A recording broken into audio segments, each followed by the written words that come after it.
Hebreus capítulo 1. O Filho é superior aos anjos. No passado Deus falou muitas vezes e de várias maneiras aos nossos antepassados por meio dos profetas. Mas nesses últimos dias nos falou por meio do Filho, a quem constituiu herdeiro de todas as coisas, e por meio de quem fez o universo. O Filho é o resplendor da glória de Deus, a expressão exata do seu ser, e sustenta todas as coisas por sua palavra poderosa. Depois de ter realizado a purificação dos pecados, ele se assentou à direita da majestade nas alturas, pois é muito superior aos anjos, e o nome que herdou também é superior ao deles. Pois a qual dos anjos Deus alguma vez disse: você é meu filho, eu hoje o gerei, e outra vez eu serei o seu pai, e ele será o meu filho. Ainda, quando Deus introduz o primogênito no mundo, diz: todos os anjos de Deus o adorem. Quanto aos anjos, ele diz: ele faz os seus anjos como os ventos, e o seu servo como fogo flamejante. Contudo, a respeito do Filho, diz: o teu trono, ó Deus, subsiste para todo sempre. Cetro de justiça é o cetro do teu reino. Amas a justiça e odeias a iniquidade. Por isso Deus, o teu Deus, te ungiu com óleo de alegria acima dos teus companheiros. Também diz: no princípio, Senhor, firmaste os fundamentos da terra, e os céus são obras das tuas mãos. Eles perecerão, mas tu permanecerás. Todos eles envelhecerão como vestimentas. O Senhor os enrolará como um manto, como roupas eles serão trocados. Tu, porém, permaneces o mesmo, e os teus anos jamais terão fim. A respeito de qual dos anjos Deus alguma vez disse: assente-se à minha direita, até que eu faça dos seus inimigos um estrado para os seus pés. Os anjos não são todos eles espíritos ministradores enviados para servir aqueles que hão de herdar a salvação. Hebreus capítulo 2. A vida tem-se a prestar atenção. Por isso é preciso que prestemos maior atenção no que temos ouvido, para que jamais nos desviemos. Pois uma vez que a mensagem transmitida por meio dos anjos era válida, e toda transgressão e desobediência recebeu a devida punição, como escaparemos nós se negligenciarmos tão grande salvação? essa salvação, primeiramente anunciada pelo Senhor, foi-nos confirmada pelos que a ouviram. Deus também deu testemunho dela por meio de sinais, Maravilhas, diversos milagres e dons do Espírito Santo distribuídos de acordo com a sua vontade. Jesus é feito semelhante aos seus irmãos, pois não foi a anjos que ele sujeitou o mundo que há de vir, a respeito do qual estamos falando.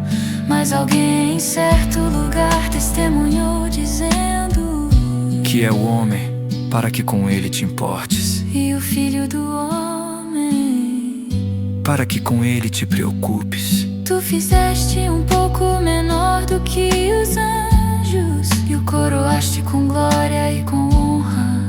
Sujeitaste todo todas as coisas debaixo dos seus pés. Ao lhe sujeitar todas as coisas, nada deixou que não lhe estivesse sujeito. Agora, porém, ainda não vemos todas as coisas sujeitas a ele, vemos, todavia, aquele que por um pouco foi feito menor do que os anjos, Jesus, coroado com honra e glória por ter sofrido a morte, para que, pela graça de Deus, experimentasse a morte em favor de todos, para levar muitos filhos à glória. Convinha que Deus, para quem e por meio de quem tudo existe, aperfeiçoasse por meio do sofrimento o autor da salvação deles. Ora, tanto o que santifica quanto os que são santificados provém de um só. Por isso, Jesus não se envergonha de chamá-los irmãos, ele disse: proclamarei o teu nome aos meus irmãos, no meio da assembleia te louvarei. E também eu porei a minha confiança nele. Novamente disse: aqui estou com os filhos que Deus me deu. Portanto, visto que os filhos são pessoas de carne e sangue, ele também participou dessa condição humana, para que por meio da morte derrotasse aquele que tem o poder da morte, isto é, o diabo, e libertasse aqueles que durante toda a vida estiveram escravizados pelo medo da morte. Pois é claro que não veio para ajudar os anjos, mas os descendentes de Abraão. Por essa razão, ele deveria ser semelhante aos seus irmãos em todos os aspectos, para se tornar sumo sacerdote misericordioso e fiel com relação a Deus e fazer expiação pelos pecados do povo. Porque, tendo em vista o que ele mesmo sofreu quando foi tentado, é capaz de socorrer aqueles que também estão sendo tentados.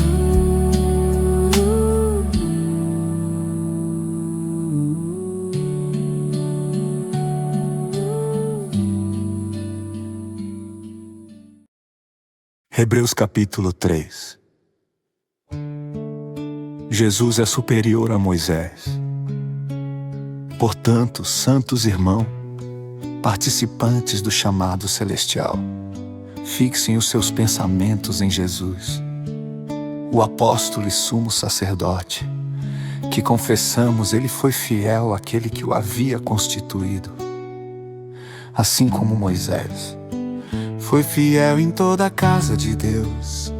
Jesus foi considerado digno de maior glória do que Moisés, da mesma forma que o construtor de uma casa tem mais honra do que a própria casa, pois toda casa é edificada por alguém, mas Deus é aquele que edificou tudo. Moisés foi fiel como servo em toda a casa de Deus, para dar testemunho do que Deus diria no futuro. Mas Cristo é fiel como filho sobre a casa de Deus. Essa casa somos nós, se é que nos apegamos firmemente à confiança e à esperança gloriosa, advertência contra a incredulidade, assim como diz o Espírito Santo. Hoje, se vocês ouvirem a sua voz, não endureçam o coração de vocês, como na rebelião, durante o tempo da provação no deserto, onde os seus antepassados me tentaram, pondo-me à prova, apesar de terem visto o que eu fiz. Durante 40 anos, por esse motivo, fiquei irado contra aquela geração e disse: o seu coração está sempre se desviando, e eles não reconheceram os meus caminhos.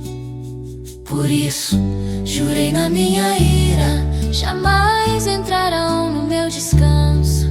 Cuidado, irmãos, para que nenhum de vocês tenha coração perverso e incrédulo, que se afaste do Deus vivo. Ao contrário, encorajem uns aos outros todos os dias, durante o tempo que se chama hoje, a fim de que nenhum de vocês seja endurecido pelo engano do pecado, pois temos sido participantes de Cristo, se nos apegarmos até o fim à confiança que tivemos no princípio.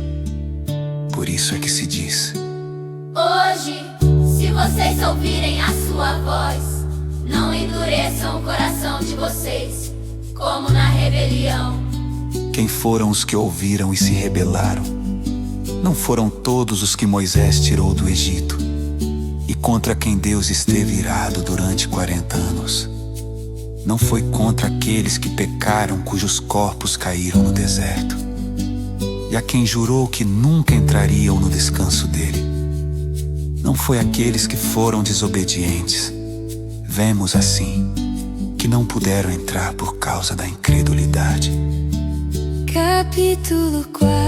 Descanso sabático para o povo de Deus. Portanto, uma vez que nos foi deixada a promessa de entrarmos no descanso de Deus, Temamos para que nenhum de vocês pense que falhou em alcançá-lo, pois as boas novas foram pregadas tanto a nós quanto a eles. Mas a mensagem que eles ouviram de nada lhes valeu, pois não foi acompanhada de fé por aqueles que a ouviram. Porque nós, os que cremos, é que entramos no descanso, conforme Deus disse: por isso jurei na minha ira, jamais entrarão no meu descanso. Disse isso apesar de as obras dele estarem concluídas desde a criação do mundo. Pois em certo lugar ele falou sobre o sétimo dia, com estas palavras: no sétimo dia, Deus descansou de todo o seu trabalho. Mais uma vez, na passagem citada diz: jamais entrarão no meu descanso. portanto, restam entrar alguns naquele descanso.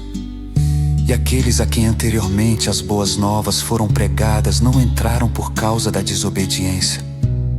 Por isso Deus estabelece outra vez determinado dia, chamando hoje, ao declarar muito tempo depois, por meio de Davi, de acordo com o que antes fora dito: Hoje, se vocês ouvirem a sua voz, não endureçam o coração.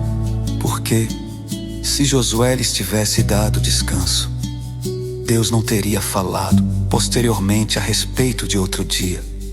Assim, ainda resta um descanso sabático para o povo de Deus. Pois aquele que entra no descanso de Deus também descansa do seu trabalho, como Deus descansou do seu. Portanto, esforcemo-nos para entrar nesse descanso, a fim de que ninguém venha a cair, seguindo aquele exemplo de desobediência. Pois a palavra de Deus é viva, eficaz e mais afiada que qualquer espada de 2 gumes. Ela penetra a ponto de dividir alma e espírito, juntas e médulas, e é apta para julgar os pensamentos e as intenções do coração. Nada, em toda a criação, está oculto aos olhos de Deus. Tudo, porém, está descoberto e exposto diante dos olhos daquele a quem havemos de prestar contas. Jesus, o grande sumo sacerdote. Portanto, visto que temos um grande sumo sacerdote que adentrou os céus, Jesus, o Filho de Deus, apeguemo-nos com toda a firmeza ao que confessamos. pois não temos um sumo sacerdote que não possa compadecer-se das nossas fraquezas, mas sim alguém que, como nós, passou por todo tipo de tentação, ainda que sem pecado, sim. Aproximemo-nos do trono da graça com toda a confiança, a fim de recebermos misericórdia e encontrarmos graça que nos ajude no momento da necessidade.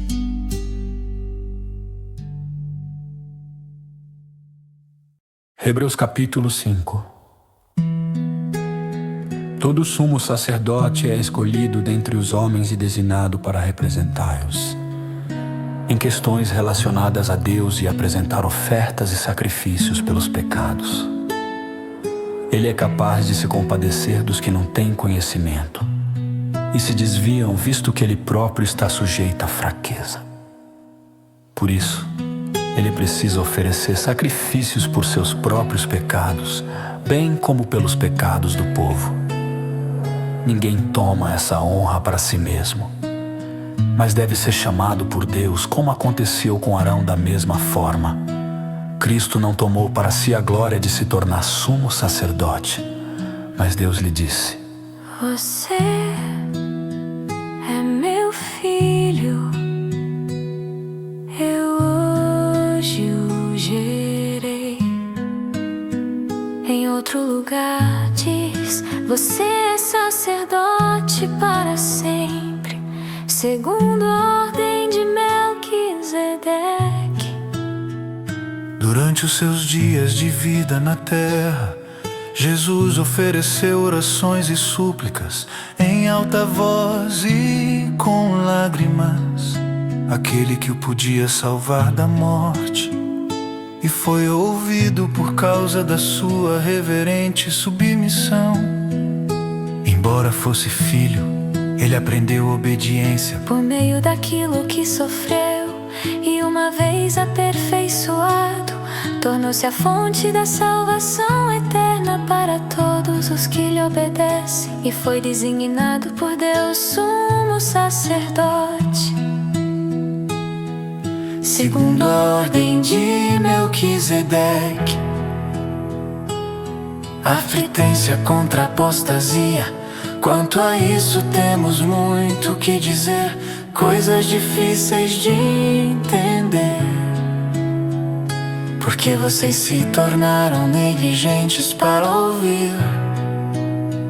Pois, embora a esta altura já devessem ser mestres, precisam de alguém que ensine a vocês novamente os princípios elementares da palavra de Deus. Estão precisando de leite, não de alimento sólido. Quem se alimenta de leite ainda é criança e não tem experiência no ensino da justiça. No entanto, o alimento sólido é para os adultos, os quais, pelo exercício constante, se tornaram aptos para discernir tanto o bem quanto o mal. Hebreus capítulo 6. Portanto, deixemos os ensinos elementares a respeito de Cristo e avancemos para a maturidade, sem lançar novamente o fundamento do arrependimento de atos que conduzem à morte, da fé em Deus, do ensino a respeito de cerimônias de purificação com água, da imposição de mãos, da ressurreição dos mortos e do juízo eterno. Isso faremos, se Deus o permitir. Ora, com respeito àqueles que uma vez foram iluminados, provaram o dom celestial, tornaram-se participantes do Espírito Santo, experimentaram a bondade da palavra de Deus e os poderes da era que há de vir, mas cairão. É impossível que sejam conduzidos novamente ao arrependimento, pois estão crucificando para si mesmos o Filho de Deus, sujeitando-o à desonra pública. Pois a terra que absorve a chuva que cai frequentemente dá colheita, proveitosa àqueles que a cultivam. Recebe a bênção de Deus. No entanto, a terra que produz espinhos e ervas daninhas é inútil e logo será amaldiçoada. O seu fim é ser queimada. Amados, mesmo falando dessa forma, estamos convictos de coisas melhores em relação a vocês, próprias da salvação. Deus não é injusto, Ele não se esquecerá do trabalho de vocês e do amor que demonstraram pelo nome dEle, pois serviram aos santos e continuam a ajudá-los. Queremos que cada um de vocês mostre esse mesmo empenho até o fim, para que tenham a plena certeza da esperança, de modo que vocês não se tornem negligentes. mas imitem aqueles que por meio da fé e da paciência recebem a herança prometida. A certeza da promessa de Deus, quando Deus fez a sua promessa a Abraão, por não haver ninguém superior por quem jurar, jurou por si mesmo dizendo: esteja certo de que o abençoarei, farei numerosos os seus descendentes. Foi assim que depois de esperar pacientemente, Abraão alcançou a promessa. Os homens juram por alguém superior a si mesmos, e o juramento confirma o que foi dito, pondo fim a toda discussão.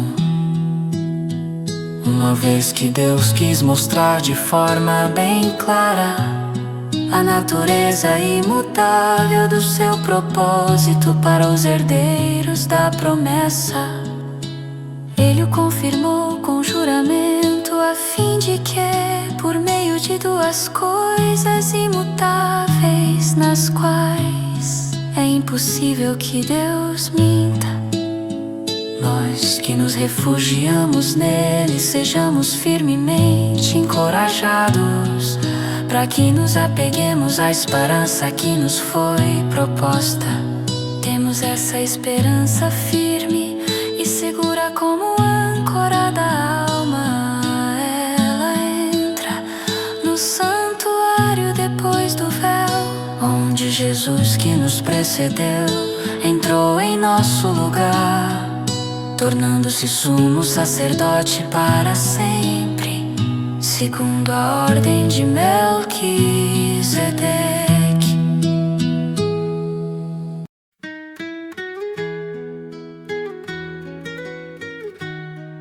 Hebreus 7. O sacerdote Melquisedeque. Esse Melquisedeque, rei de Salém e sacerdote do Deus Altíssimo, encontrou-se com Abraão quando este voltava depois de derrotar os reis, E o abençoou, foi para ele que Abraão lhe dei o dízimo de tudo. Em primeiro lugar, o seu nome significa Rei de Justiça, depois Rei de Salém, que quer dizer Rei de Paz. Sem pai, sem mãe, sem genealogia, sem princípio de dias, nem fim de vida, feito semelhante ao Filho de Deus, ele permanece sacerdote para sempre. Considerem a grandeza desse homem, até mesmo o patriarca Arão lhe deu o dízimo dos despojos.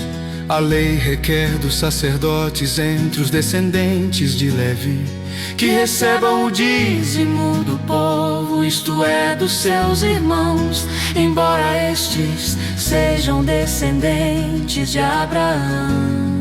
esse homem, porém que não pertence à linhagem de Levi, recebeu os dízimos de Abraão e abençoou aquele que tinha as promessas. Sem dúvida alguma, o inferior é abençoado pelo superior. No caso dos levitas, quem recebe o dízimo são homens mortais.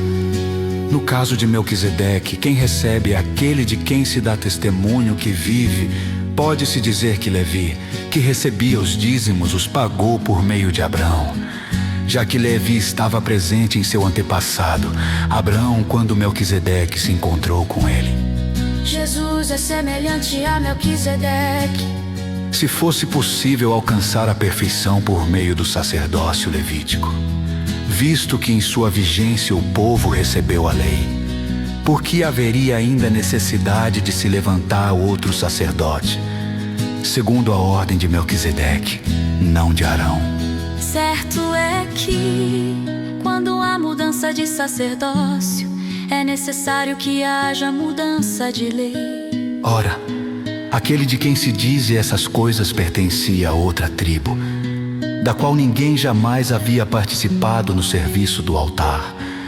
pois é bem conhecido que o nosso Senhor descende de Judá, tribo da qual Moisés nada fala quanto a sacerdócio. O que acabamos de dizer fica ainda mais claro quando aparece outro sacerdote, semelhante a Melquisedeque, alguém que se tornou sacerdote, não pela lei relativa à linhagem, mas segundo o poder de uma vida indestrutível. Por isso, sobre ele é testemunhado: você é sacerdote para sempre, segundo a ordem de Melquisedeque. A ordenança anterior é revogada, porque era fraca e inútil, pois a lei não havia aperfeiçoado coisa alguma, sendo introduzida uma esperança superior, pela qual nos aproximamos de Deus. Isso não aconteceu sem juramento. Outros se tornaram sacerdotes sem nenhum juramento, mas ele se tornou sacerdote com juramento, quando Deus lhe disse: o Senhor jurou e não se arrependerá. Você é sacerdote para sempre. Jesus tornou-se, por isso mesmo, a garantia de uma aliança superior. Ora, houve muitos daqueles sacerdotes, porque a morte os impedia de continuar no seu ofício. No entanto, Jesus, visto que vive para sempre, tem um sacerdócio permanente, portanto. Ele é capaz de salvar definitivamente aqueles que, por meio dele, se aproximam de Deus, pois vive sempre para interceder por eles. Portanto, é de um sumo sacerdote como este que precisávamos. Santo, inculpável, puro, separado dos pecadores. Exaltado nas alturas dos céus, ao contrário dos outros sumos sacerdotes. Ele não tem necessidade de oferecer sacrifícios dia após dia, primeiro por seus próprios pecados e depois pelos pecados do povo. Ele o fez de uma vez por todas quando ofereceu a si mesmo. Pois a lei constitui sumos sacerdotes a homens que têm fraquezas. No entanto, o juramento que veio depois da lei constitui o Filho perfeito para sempre.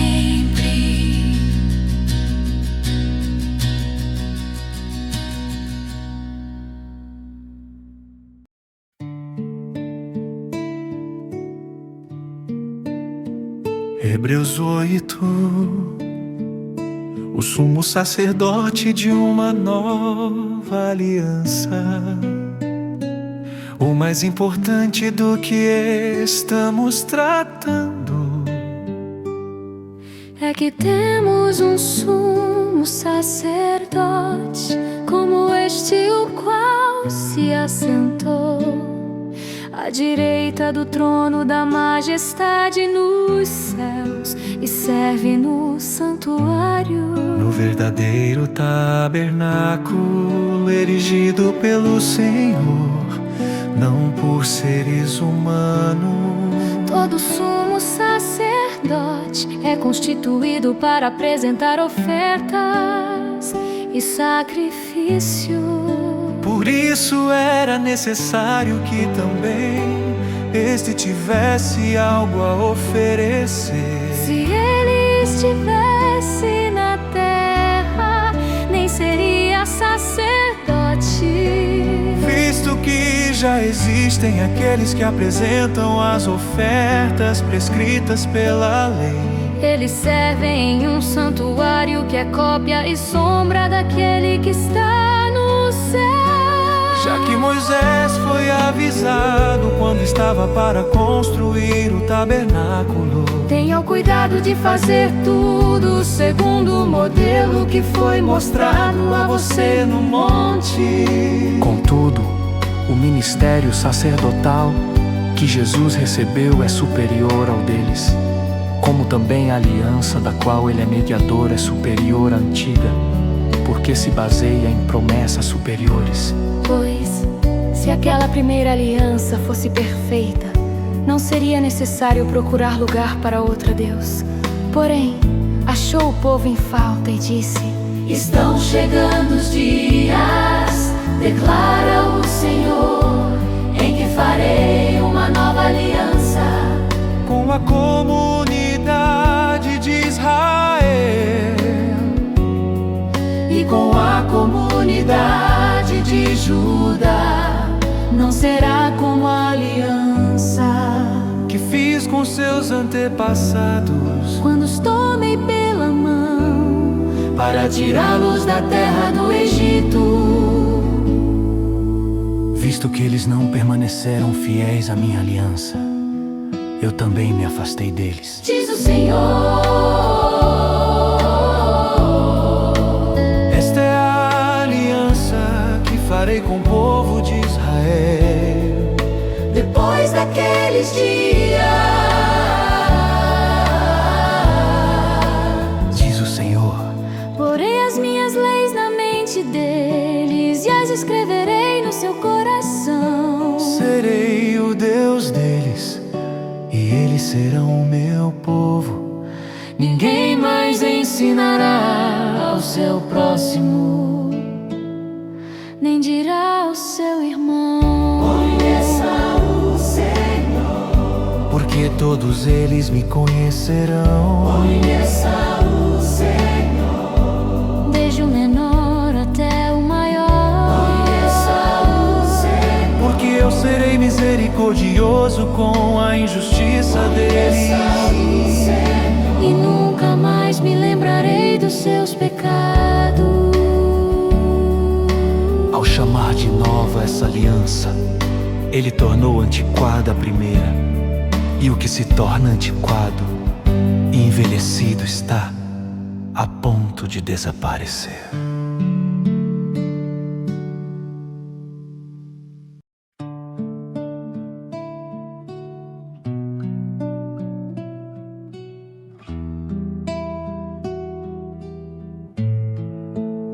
Hebreus capítulo 9. A adoração no tabernáculo terreno. Ora, a primeira aliança tinha prescrições para adoração e também um santuário terreno. Esse tabernáculo foi edificado e na primeira parte, chamada Lugar Santo, estava um candelabro, a mesa e os pães da presença.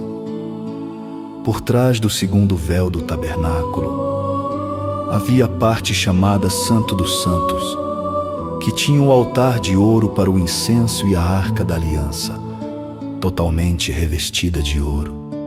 Dentro da arca estava um vaso de ouro com maná, a vara de Arão que havia florescido e as tábuas da aliança. Acima da arca estavam os querubins da glória, que com a sua sombra cobriam a tampa da arca. A respeito dessas coisas, não nos cabe falar agora com detalhes. Depois de tudo assim preparado, os sacerdotes entravam regularmente no lugar santo do tabernáculo para exercer o seu ministério. No entanto, somente o sumo sacerdote entrava no lugar santíssimo apenas uma vez por ano, e nunca sem apresentar o sangue do sacrifício que ele oferecia por si mesmo e pelos pecados que o povo havia cometido por ignorância. Dessa forma, o Espírito Santo estava mostrando que ainda não havia sido manifesto o caminho para o lugar santíssimo, enquanto o primeiro tabernáculo permanecia erguido. Isso é uma ilustração para os nossos dias, indicando que as ofertas e os sacrifícios oferecidos não podiam dar ao adorador uma consciência perfeitamente limpa. Eram apenas prescrições que tratavam de comida e bebida e de várias cerimônias de purificação com água, que foram impostas até o tempo da nova ordem, o sangue de Cristo. Contudo, quando Cristo veio como sumo sacerdote dos benefícios, agora presentes, ele adentrou o maior e mais perfeito tabernáculo, não feito pelo homem, isto é, não pertencente a esta criação, não por meio de sangue de bodes e novilhos, mas pelo seu próprio sangue, ele entrou no lugar santíssimo de uma vez por todas e obteve eterna redenção. Ora, se o sangue de bodes e touros e as cinzas de uma novilha espalhada sobre os que estavam cerimonialmente impuros os santificavam, de forma que se tornavam exteriormente puros. Quanto mais o sangue de Cristo, que pelo Espírito Eterno se ofereceu de forma imaculada a Deus, purifica a nossa consciência de atos que conduzem à morte, para que sirvamos ao Deus vivo. Por essa razão, Cristo é o mediador de uma nova aliança para que os que são chamados recebam a promessa da herança eterna, visto que ele morreu como resgate pelas transgressões cometidas sob a primeira aliança. No caso de um testamento, é necessário que se comprove a morte daquele que o fez, pois um testamento só é validado no caso de morte, uma vez que nunca vigora enquanto está vivo quem o fez. Por isso, nem a primeira aliança foi sancionada sem sangue. Quando Moisés terminou de proclamar todos os mandamentos da lei a todo o povo, levou sangue de novilhos e de bodes, bem como água, lã escarlate e ramos de hisopo. Aspergiu o próprio livro e todo o povo e disse: Este é o sangue da aliança, a qual Deus ordenou que vocês obedeçam. Da mesma forma, aspergiu com sangue o tabernáculo e todos os utensílios do serviço sacerdotal. De fato, segundo a lei, quase todas as coisas são purificadas com sangue, e sem derramamento de sangue não há perdão. Portanto, era necessário que as representações das coisas que estão nos céus fossem purificadas com esses sacrifícios, mas as próprias coisas celestiais com sacrifícios superiores, pois Cristo não entrou em um santuário feito por homens, uma simples representação do verdadeiro. Ele entrou nos céus, para agora se apresentar diante de Deus em nosso favor. Não, porém, para se oferecer repetidas vezes, à semelhança do sumo sacerdote que entra no lugar santíssimo, todos os anos com sangue alheio. Se assim fosse, Cristo precisaria sofrer muitas vezes, desde a criação do mundo. Agora, porém, ele apareceu de uma vez por todas no fim dos tempos, para aniquilar o pecado sacrificando a si mesmo. Da mesma forma, como o homem está destinado a morrer uma só vez, e depois disso enfrentar o juízo, assim também Cristo foi oferecido em sacrifício uma única vez, para tirar os pecados de muitos, e aparecerá pela segunda vez, não para tirar o pecado, mas para trazer salvação aos que o aguardam.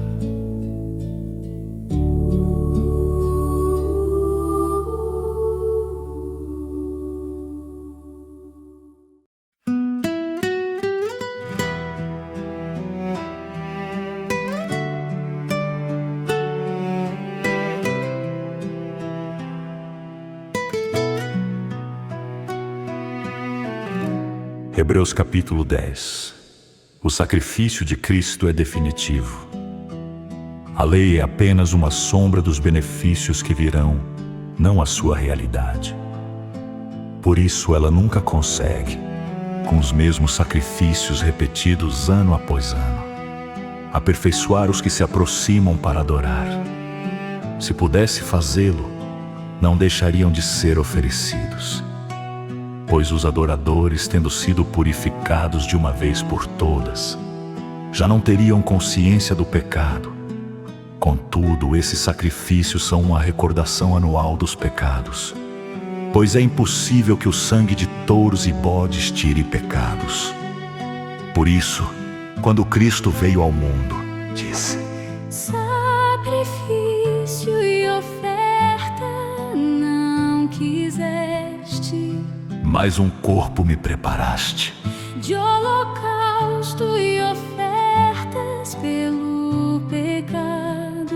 Não te agradaste. Então eu disse: Aqui estou. No rolo do livro está escrito a meu respeito. Eu vim para fazer a tua vontade, ó Deus. Primeiro, ele disse: sacrifícios, ofertas, holocaustos e ofertas pelo pecado não quiseste, nem deles te agradaste. embora estes fossem oferecidos conforme a lei. Então, acrescentou: Aqui estou. Eu vim para fazer a tua vontade. assim, ele cancela o primeiro para estabelecer o segundo. Pelo cumprimento dessa vontade fomos santificados, por meio do sacrifício do corpo de Jesus Cristo, oferecido de uma vez por todas. Dia após dia, todo sacerdote apresenta-se para exercer os seus deveres religiosos e repetidamente oferecer os mesmos sacrifícios que nunca podem remover pecados. No entanto, depois que Jesus acabou de oferecer um único sacrifício pelos pecados, que é válido para sempre, se assentou à direita de Deus. Daí em diante, ele está à espera até que os seus inimigos sejam postos como estrado dos seus pés. Porque, por meio de um único sacrifício, ele aperfeiçoou para sempre os que têm sido santificados. O Espírito Santo também nos dá testemunho a esse respeito. Primeiro ele diz: esta é a aliança que farei com eles.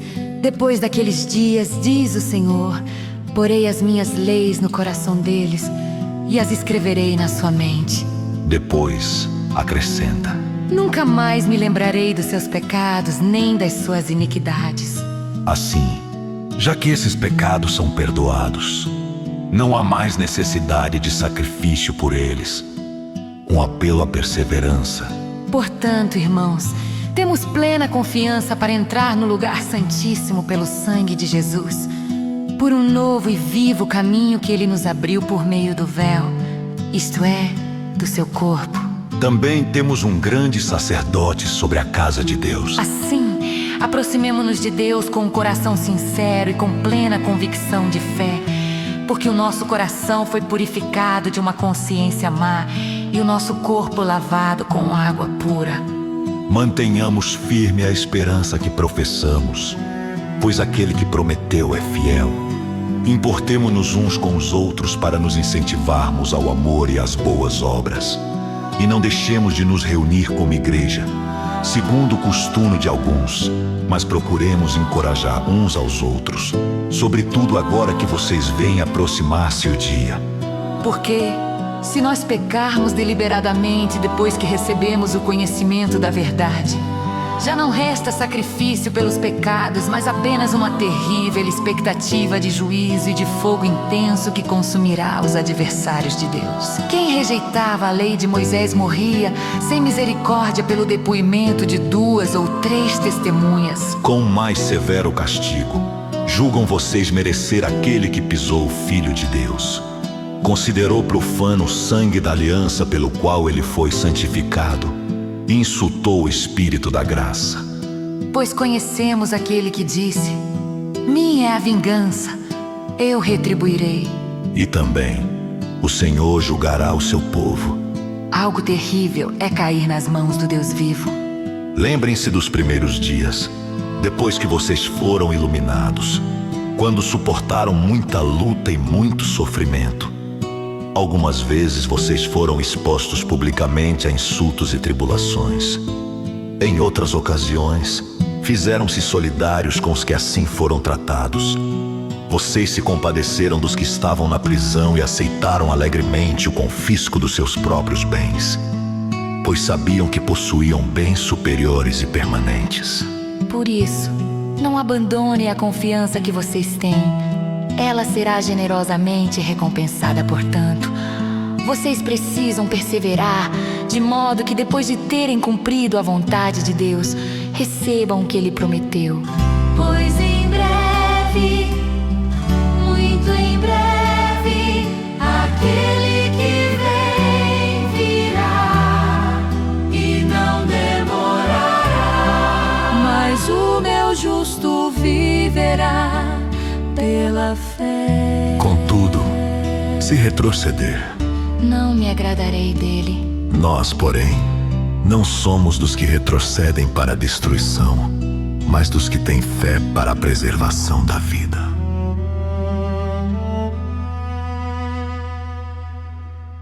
Hebreus 11.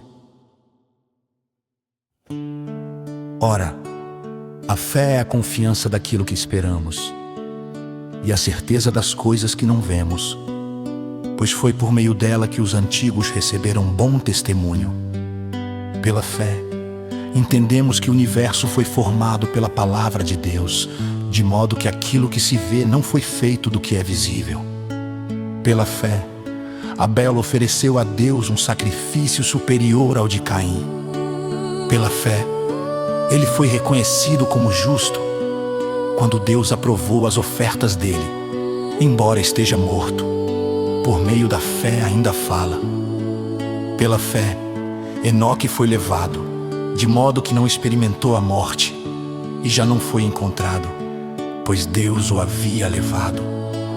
Pois antes de ser levado, recebeu testemunho de que tinha agradado a Deus. Sem fé é impossível agradar a Deus, pois quem dele se aproxima precisa crer que ele existe e que recompensa aqueles que o buscam.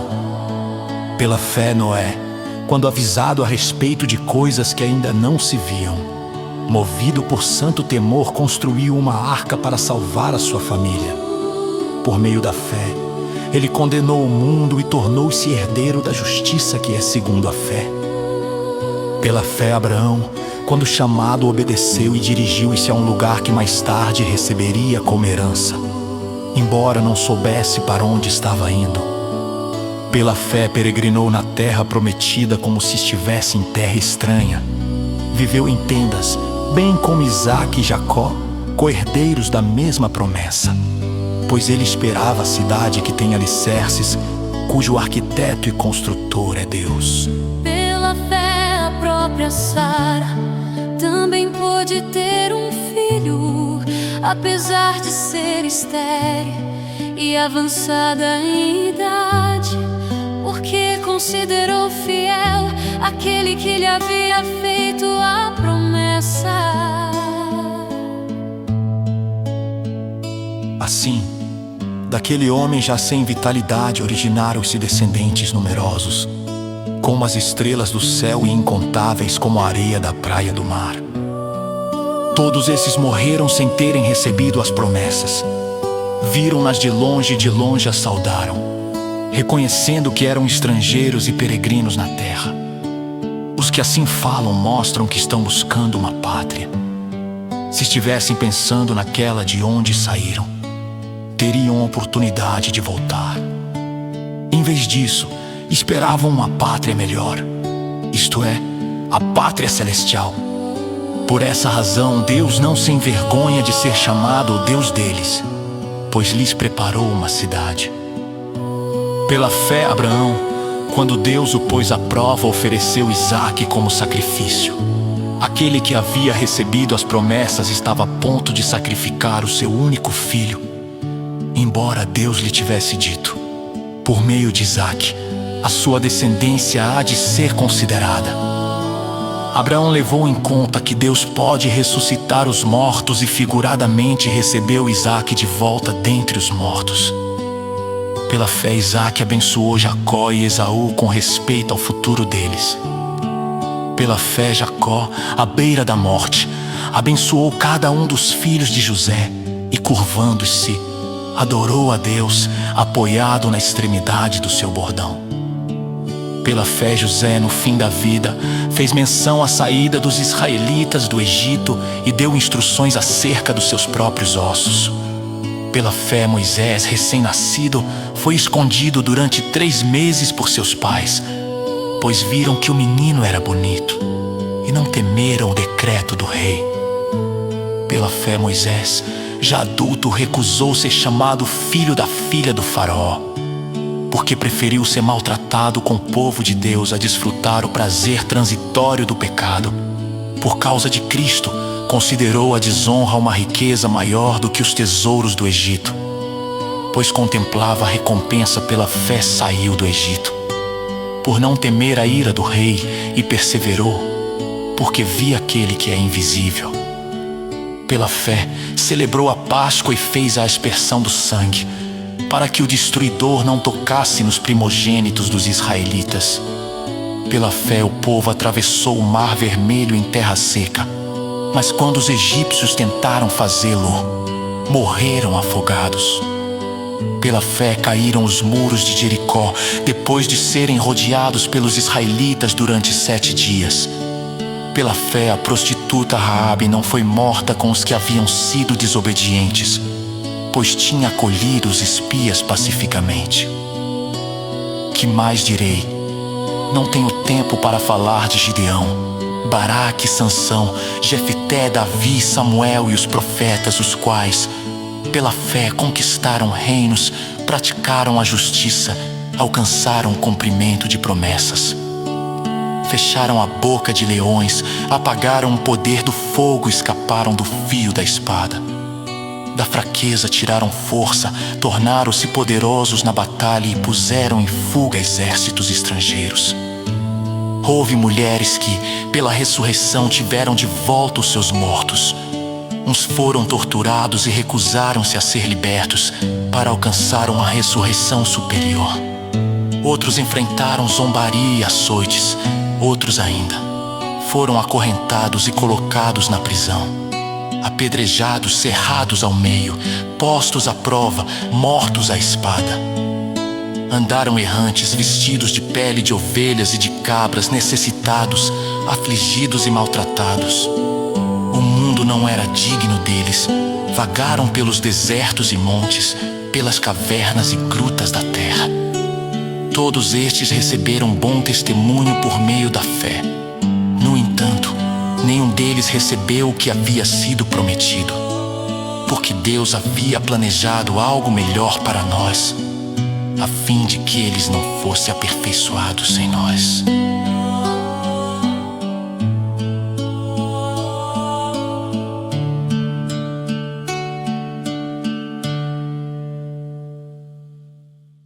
Hebreus capítulo 12. Deus disciplina os seus filhos, portanto também nós, uma vez que estamos rodeados por tão grande nuvem de testemunhas, livremo-nos de tudo que nos atrapalha e do pecado que nos envolve, e corramos com perseverança a corrida proposta para nós, tendo os olhos fitos em Jesus, autor e consumador da nossa fé. Ele, pela alegria que lhe fora proposta, suportou a cruz ao desprezar a vergonha e assentou-se à direita do trono de Deus. Pensem bem naquele que suportou tal oposição dos pecadores contra si mesmo, para que vocês não se cansem nem desanimem. Na luta contra o pecado, vocês ainda não resistiram a ponto de derramar o próprio sangue. Vocês se esqueceram da palavra de ânimo que Ele dirige a vocês como a filhos. Meu filho, não despreze a disciplina do Senhor, nem se magoe com a sua repreensão, pois o Senhor disciplina quem ama e castiga todo aquele a quem aceita como filho. Perseverem na disciplina, Deus os trata como filhos. Ora que filho não é disciplinado pelo pai. Todavia, se vocês ficarem sem disciplina, da qual todos se tornaram participantes, então vocês são bastardos, não filhos. Além disso, tínhamos pais humanos que nos disciplinavam, e nós os respeitávamos. Quanto mais devemos submeter-nos ao Pai espiritual, para assim vivermos. Os nossos pais nos disciplinavam por curto período, segundo lhes parecia melhor. Deus, porém, nos disciplina para o nosso bem, para que participemos da sua santidade. Nenhuma disciplina parece motivo de alegria no momento em que é recebida, mas sim motivo de tristeza. Mais tarde, no entanto, produz fruto de justiça e paz para aqueles que por ela foram exercitados. Portanto, fortaleçam as mãos enfraquecidas e os joelhos vacilantes. Façam caminhos retos para os seus pés, para que o manco não se desvie, antes seja curado. A advertência contra a rejeição a Deus. Busquem a paz com todos e a santificação, sem a qual ninguém verá o Senhor. Tomem cuidado para que ninguém se afaste da graça de Deus e para que nenhuma raiz de amargura ao brotar cause perturbação e contamine muitos, para que não haja nenhum imoral ou profano, como Esaú, que por uma única refeição vendeu os seus direitos de herança como filho primogênito. Como vocês sabem, ele foi rejeitado posteriormente, quando quis herdar essa bênção, porque não encontrou lugar para arrependimento, embora buscasse com lágrimas. Vocês não chegaram ao monte que se podia tocar e que estava em chamas, nem às trevas, nem à escuridão, nem à tempestade, nem ao soar da trombeta, nem ao som de palavras tais que os ouvintes rogaram que nada mais lhes fosse dito, porque não podiam suportar o que lhes estava sendo ordenado. Até um animal, se tocar no monte, deve ser apedrejado. O espetáculo era tão apavorante que Moisés disse: "Estou trêmulo de medo."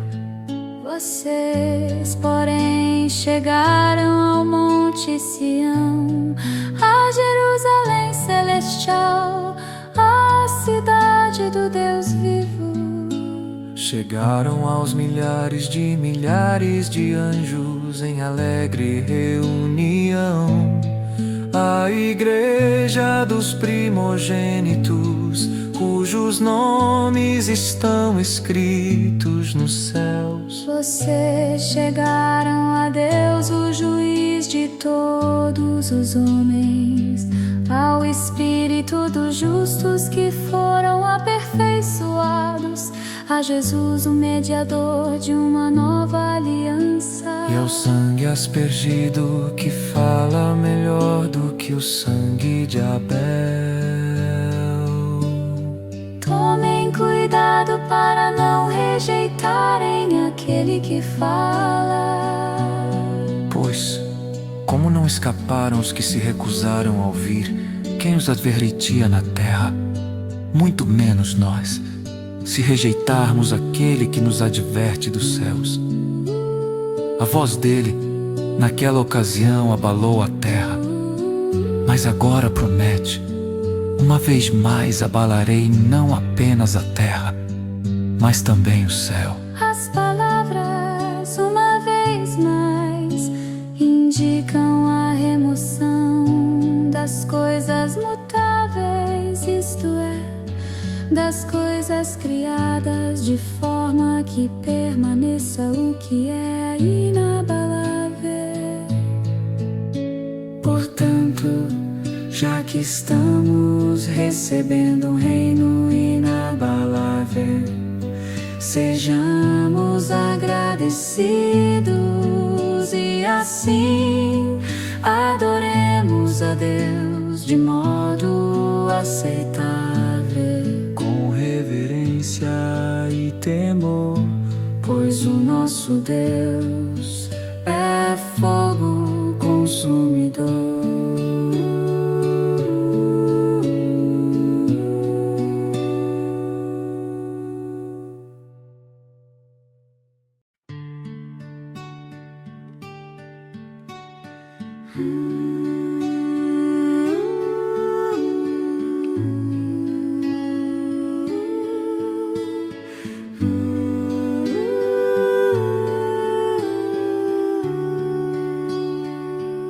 Capítulo final, Hebreus 13. Exortações finais. Seja constante o amor fraternal. Não se esqueçam da hospitalidade. pois foi praticando aqui sem saber. Alguns acolheram anjos. Lembre-se dos que estão na prisão, como se estivessem aprisionados com eles, dos que estão sendo maltratados, como se vocês mesmos estivessem sendo maltratados. O casamento deve ser honrado por todos e o leito conjugal conservado puro, pois Deus julgará os imorais e os adúlteros. Conserve-se livres do amor ao dinheiro e contentem-se com o que vocês têm, porque Deus mesmo disse: nunca o deixarei, jamais o abandonarei. Assim, podemos dizer com confiança: O Senhor é o meu ajudador, não temerei. O que me podem fazer os homens? lembre-se dos seus líderes, que transmitiram a palavra de Deus a vocês. Observem bem o resultado do estilo de vida deles e imitem a sua fé. Jesus Cristo é o mesmo ontem, hoje e para sempre. Não se deixem levar pelos diversos ensinos estranhos, pois é bom que o nosso coração seja fortalecido pela graça, não por alimentos cerimoniais, os quais não têm valor para aqueles que os comem. Nós temos um altar do qual não tem direito de comer os que servem no tabernáculo, pois o sumo sacerdote leva sangue de animais até o lugar santíssimo, como oferta pelo pecado, mas os corpos dos animais são queimados fora do acampamento. Assim, Jesus também sofreu fora das portas da cidade para santificar o povo por meio do seu próprio sangue. Portanto, saiamos até ele, fora do acampamento, suportando a desonra que ele suportou, pois não temos aqui nenhuma cidade permanente, mas buscamos a vindoura. Por meio de Jesus, portanto, ofereçamos continuamente a Deus um sacrifício de louvor, que é fruto de lábios que confessam o seu nome. Não se esqueçam de fazer o bem e de compartilhar com os outros o que vocês têm, pois Deus se agrada de tais sacrifícios. Obedeçam aos seus líderes e sejam submissos a eles, pois cuidam de vocês como quem deve prestar contas. Obedeçam-lhes para que eles cuidem de vocês com alegria, não com descontentamento. Caso contrário, isso não será proveitoso para vocês. orem por nós, estamos certos de que temos a consciência tranquila. E desejamos viver de maneira honrosa em tudo, particularmente. Peço que orem para que eu seja restituído a vocês em breve. Ora, o Deus da paz, pelo sangue da aliança eterna, Trouxe de volta dentre os mortos o nosso Senhor Jesus, o grande pastor das ovelhas, que Ele aperfeiçoe vocês em todo o bem para fazerem a vontade dEle e opere em nós o que lhe é agradável. Por meio de Jesus Cristo, a quem seja glória pelos séculos dos séculos. Amém. irmãos, peço que suportem a minha palavra de exortação. Na verdade, o que eu escrevi é pouco. Quero que saibam que o nosso irmão Timóteo foi posto em liberdade. Se ele chegar logo, irei ver vocês com ele. Saúdem todos os seus líderes e todos os santos. Os da Itália enviam saudações. A graça seja com todos vocês.